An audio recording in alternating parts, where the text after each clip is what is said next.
Salut, moi c'est Kylian et je vais vous faire une vidéo sur l'électrostatique de Monsieur Fèvre, qui a un cours un peu compliqué au début, donc je vais partir des exos et je vais y ajouter les points de cours pour que vous puissiez comprendre comment on a résolu l'exo. Ça c'est moi, comme ça vous saurez qui vous parle, et ça c'est mon co-tuteur Thomas, j'espère qu'il verra cette vidéo pour m'en vouloir. Donc l'exo 1, qui est en fait le légendaire triangle de Fèvre, c'est un exo que Monsieur Fèvre adore. En fait, il va vous proposer un triangle isocèle où à chaque extrémité, il va y placer une charge et il va demander la force qui s'exerce sur telle ou telle charge. Donc son énoncé nous dit soit deux charges A fixes de même valeur et de même signe, distantes de D l'une de l'autre. Soit une charge mobile Q située en M, les charges A et Q définissent un triangle isocèle de hauteur R et d'angle au sommet 2θ. Et il demande l'expression de la loi de Coulomb. Donc je vous ai remis le point de cours en fait qui vous rappelle l'expression de la loi de Coulomb. Donc appelé aussi force électrostatique. Donc c'est donc la constante fois Q0 fois petit q la charge mobile sur R carré, le tout fois le vecteur unitaire qui sera représenté en fait dans vos calculs par le cosinus de l'angle entre les deux charges. Il vous rappelle aussi que c'est une loi additive, donc pour trouver la force totale, il vous suffira d'additionner toutes les forces que vous avez trouvées. Donc en fait la résolution, on va commencer tout d'abord par faire un schéma. Et ça vaudra pour tous les exos de Monsieur Fèvre. Donc en fait, vous faites votre triangle isocèle avec les charges A et la charge Q, l'hauteur R, et cette hauteur sépare donc la distance D en D sur 2, et l'angle au sommet de 2θ. Et ensuite, donc, on résout. Donc la force totale, c'est donc la force qui s'exerce sur cette charge qu'on va appeler par exemple A1 et Q, et sur la force qui s'exerce sur A2 et Q. Donc, on prend la force électrostatique, K fois petit a fois petit q sur la distance au carré, donc L au carré, fois cos θ. Pourquoi? Parce que Monsieur Fèvre vous a donné en fait l'angle au sommet qui est de 2θ. Autrement dit, cette hauteur R divise cet angle en θ et θ. Donc ici, vous avez cos θ. Plus K, petit a fois petit q divisé par L carré, fois cos θ, encore une fois. On rassemble ce qu'on peut ensemble, et on a donc 2kq L carré sur L fois cos θ. Ensuite, on vous demande de modifier L carré, donc comme vous voyez, la hauteur R elle crée un triangle rectangle. Donc d'après Pythagore, L carré égale R carré plus D sur 2 le tout au carré, soit D carré sur 4. Donc F égale 2K fois charge A fois charge Q fois cos θ divisé par R carré plus D carré sur 4. Ensuite, Monsieur Fèvre vous parle du champ électrostatique. Donc je vous ai remis le point du cours et il vous donne la formule. La force électrostatique est égale à la charge mobile multipliée par le champ électrostatique. Autrement dit, pour obtenir la formule du champ électrostatique, on bascule la charge mobile Q de l'autre côté, et on obtient donc le champ égale K fois Q0 sur R carré, toujours le vecteur unitaire. La charge mobile en fait de la force électrostatique, c'est annulé avec la charge mobile qu'on a divisée. Donc si on reprend l'exo, la force électrostatique est égale à la charge mobile fois le champ électrostatique, autrement dit le champ égale la force divisée par la charge mobile. Ça c'est notre force électrostatique qu'on divise par la charge mobile, et vous voyez on simplifie en fait les deux charges mobiles et on obtient le champ égale 2K fois A fois cos θ sur R carré plus D carré sur 4. Dernier point de cet exo, l'expression du potentiel électrostatique varie comme. Je vous ai remis donc la formule du cours, qui n'est pas très utile. Ce qui nous intéresse en fait c'est de voir que le potentiel varie en 1 sur R. Le potentiel V varie en 1 sur petit r, donc à l'inverse de la distance. Je vous remets la force qu'on avait trouvée, et je vous rappelle que ça en fait c'est notre distance au carré. Pourquoi? Parce que dans la force électrostatique, c'est KQQ divisé par la distance au carré. Autrement dit, notre potentiel varie selon ça sous la racine, donc la distance seulement. Donc le potentiel varie selon 1 sur racine de R carré plus D carré sur 4. Ça étant la distance au carré, et notre potentiel variant selon une distance seulement. On met donc une racine. Donc vous voyez, ça c'est l'exo typique du triangle. Et en fait, en partant d'un schéma, on arrive très bien à répondre aux questions. avec les trois formules que je vous ai présentées. Et donc là on passe à l'exercice 2 de la charge en équilibre.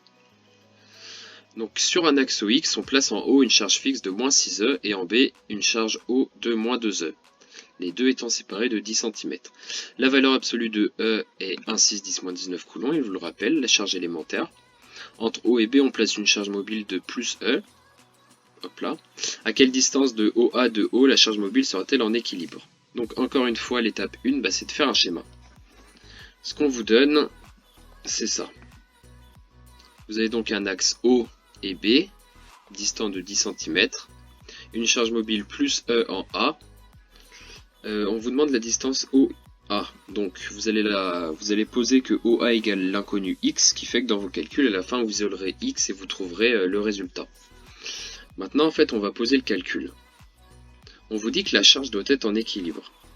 Autrement dit, en fait, pour que cette charge soit en équilibre, il faut que la force qui s'exerce entre O et A soit égale à la force qui s'exerce entre A et B. Si les deux forces sont égales, la force A sera neutre. Elle ne sera pas attirée plus vers O ou plus vers B.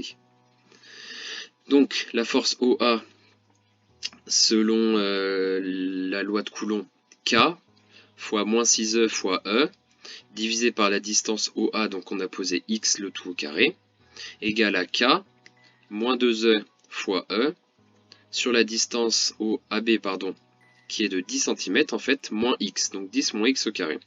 Ensuite, on simplifie. Qu'est-ce qu'on simplifie? On simplifie K des deux côtés, on simplifie la charge élémentaire des deux côtés, et on va simplifier aussi le petit moins, ça permettra d'avoir des calculs positifs, ce qui est quand même plus pratique. Donc il nous reste 6 sur x carré égale 2 sur 10 moins x au carré.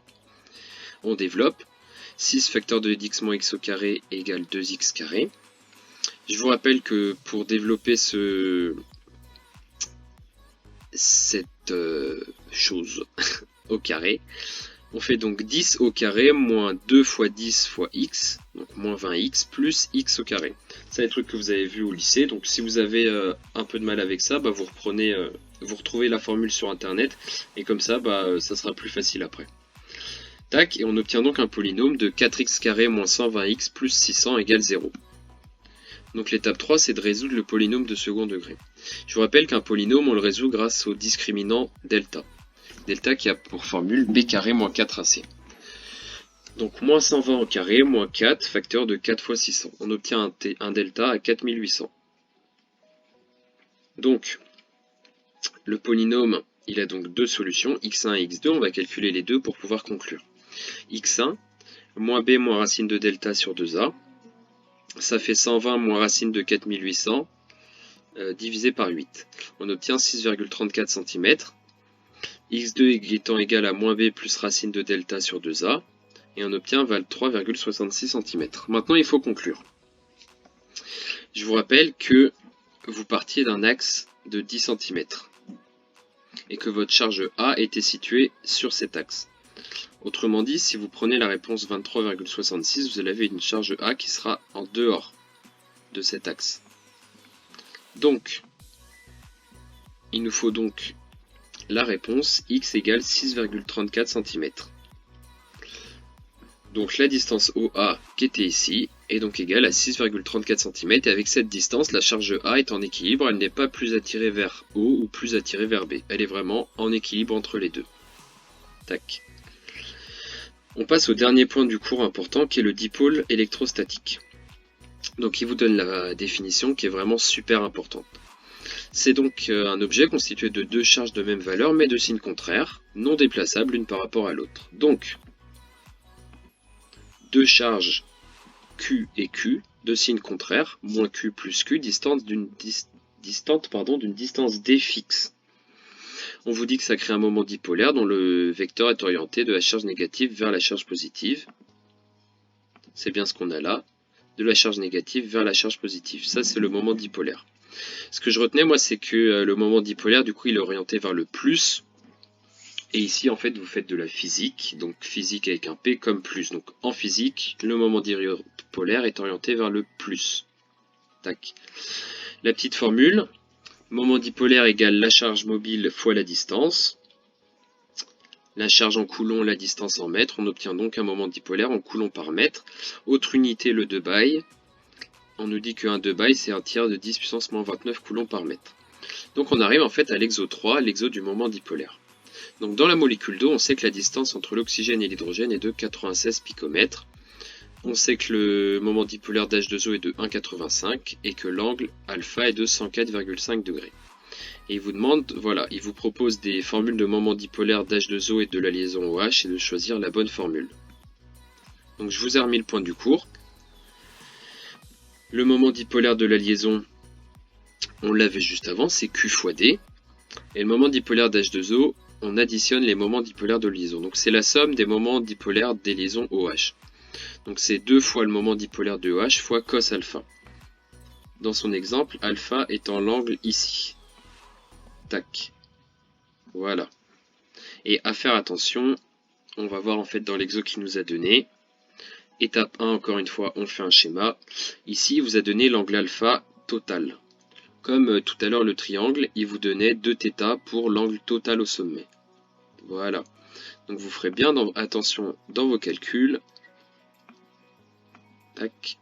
À bien diviser cet angle en deux et à prendre alpha sur 2. Donc l'étape 2, on résout. Le moment dipolaire d'H2O, c'est 2 fois le moment dipolaire de OH fois le cosinus d'alpha sur 2. Donc 2 fois Q fois la distance OH fois cos alpha sur 2. Donc c'est ce que j'expliquais. On prend cos alpha sur 2, hop là, pardon. Et le moment dipolaire de la liaison OH, c'est la charge mobile fois la distance OH. Donc dans ces propositions, c'était les items A et B qui étaient vrais. Tac. Ensuite, on vous demande la plus proche valeur du calcul du moment dipolaire POH réel. Tac. Résolution. PH2O égale 2 fois POH fois cos alpha sur 2. Parce qu'en fait, vous avez vu, il y a deux façons en fait de calculer le moment dipolaire. Soit vous avez le moment dipolaire théorique, qui se résout avec la formule Q fois D, donc ce qu'on a utilisé tout à l'heure. Et ça, vous voyez, c'est du calcul, donc c'est vraiment du théorique. À côté, vous avez le moment réel de la liaison. Et ce moment réel, c'est celui qu'on retrouve ici. Donc on l'isole, le moment dipolaire OH, c'est PH2O divisé par 2 divisé par cos alpha sur 2, et on trouve 1,52 de Bay. Item B. La suite, la plus proche valeur en pourcentage du caractère ionique, je vous ai remis le point de cours, qui vous explique que le pourcentage de caractère ionique, c'est le rapport entre la valeur mesurée du moment dipolaire et la valeur théorique. Donc ce que je vous ai expliqué juste avant, vous avez un moment dipolaire réel aussi appelé mesuré. Pourquoi? Parce que dans la vraie vie, le moment dipolaire est un peu différent que de ce qu'on trouve par calcul en fait. Donc on le mesure, et divisé donc par le moment dipolaire théorique, Q fois D. Et donc si on reprend dans notre exo, P réel sur P théorique, le P réel, je vous rappelle que on nous l'a donné, il était de 1,52 de Bay. Le moment dipolaire théorique, c'est Q fois D, soit 1,6 10-19 la charge mobile fois la distance, 96 picomètres, donc 10-12. On trouve 1,54 10-29 coulombs par mètre. Je vous rappelle que 1 2 Bay, c'est 10 puissance moins 29 coulombs divisé par 3, coulombs par mètre, pardon. On obtient donc 4,608 de Bay pour le moment théorique. Donc, dans le pourcentage de caractère ionique, 1,52 divisé par 4,608 et on trouve 33%. Donc voilà les trois grandes bases en fait de l'exo du moment dipolaire. Bien savoir manier les moments dipolaires réels des moments théoriques, calculer le moment dipolaire d'une molécule en additionnant les moments dipolaires de liaison, et ensuite calculer le pourcentage de caractère ionique d'une liaison. Donc voilà, on arrive déjà à la fin. Je vous ai vraiment présenté les trois exotypes de Monsieur Fèvre. Donc maintenant, j'espère que vous comprendrez mieux à la fin de cette vidéo. Si vous avez besoin, vous reprenez les points de cours et les formules. Et surtout, bon courage pour votre S2, croyez en vous. Vous atteignez la fin, là, c'est la dernière ligne droite. Donc moi je crois en vous, donc vraiment bon courage.